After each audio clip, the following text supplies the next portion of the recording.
Across Africa, youth are leading the way when it comes to innovation and invention. The rest of the world is actually advancing in all these technologies, while Africa is still left behind.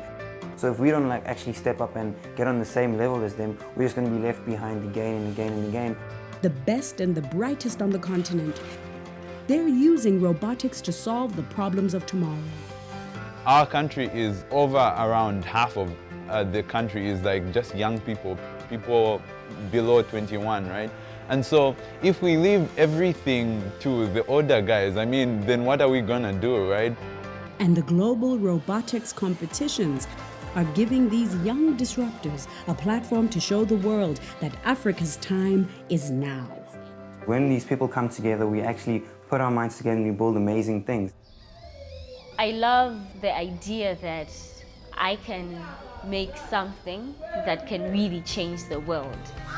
Hailing from Malawi, engineering students Janet Capito and Brenald Zonzi were part of their country's first national robotics team in 2017.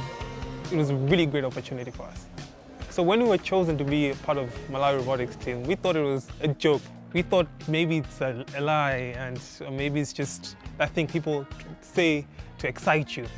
To prepare for the competition in Washington, D.C., they began working in earnest from their design lab at the Blantyre Polytechnic School. In simple words, I would say robotics is basically innovation and design and having fun. Having fun while solving real-world issues. That is exactly what they were tasked with doing.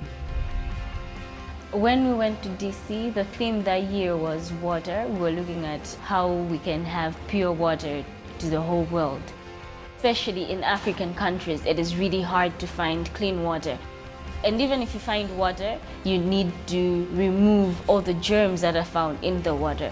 So our robot represents like a filtering machine where the clean water is filtered from the dirty water. In an all-accepting fashion, welcoming them. Team Malawi's robot went head-to-head with 152 other countries. On the first day, we did very good. Like, we were actually number 9 at the end of the day. At the end of the competition, we're actually number 77, which is still a good number considering that there are 153 countries. The overall experience significantly outweighed their final ranking. For some of the team, it was their first time outside of Africa. It was really amazing. The technology that side is completely different, how systems work different, and the competition itself. So what I took from that experience was mostly the knowledge and the experience, where I was able to see that it's not just you in a bubble, but then it's many people who are actually doing this. That gave us a push and a motivation that we can actually go on. My hope for the future is that all the youth in Malawi should know everything about STEM, about robotics, because at the end of the day, we all need technology to survive.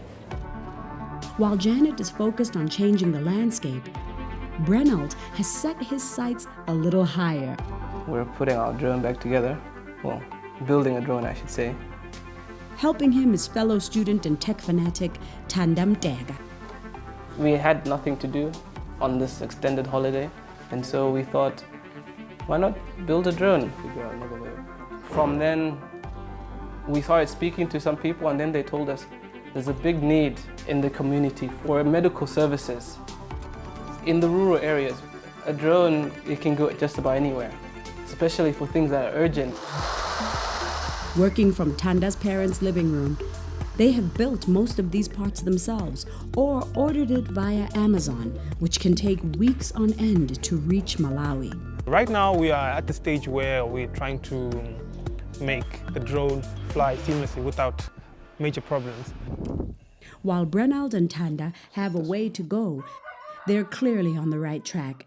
And for them, the sky's the limit. I believe robotics will benefit the world a lot, but Malawi in particular. We're getting there, right? Yeah, we're getting there, but then we're not there yet. And you don't want to brag and say you're pioneering, but I believe we're doing such in our nation. Nearly 2,000 kilometers away in Pretoria, South Africa, the SpringBots are also defying limits as they prepare for this year's competition, their biggest yet.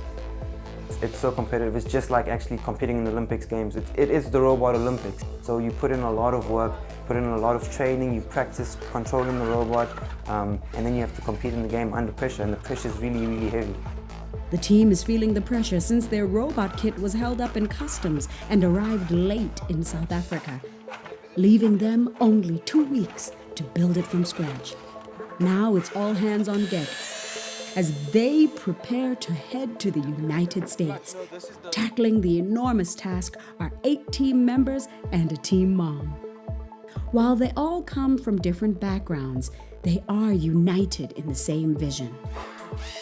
We built the robot, and when it comes to cutting things, to measure a certain part of the robot and a certain mechanism that has to go onto the robot, and also putting up all the circuits and things.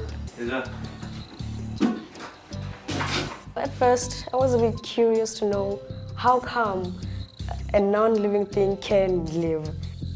16-year-old Noria and 17-year-old Masana Mashapa are the only 2 girls on the team. They hope their presence will inspire more girls to get into tech. I want to study biomedical engineering, and I want to be a biomedical engineer, and I want to specialize in prosthetics. I want to study aviation, be a pilot, fly the aeroplanes, get people from one country to another. And I'm also interested in mechanical engineering. Building a robot to compete in a robotic Olympics takes a massive team effort. The funding is tight, so only 3 of them will be going to the big event in Detroit. The fate of the SpringBots lies with Mikhail, Jared, and Israel. But they don't really expect us to come there and bring A game, come top 3 in the competitions or top 6, win gold medals, win all-star awards. But we go there and we show our spirit. Ahead, Team South Africa sets out to make history.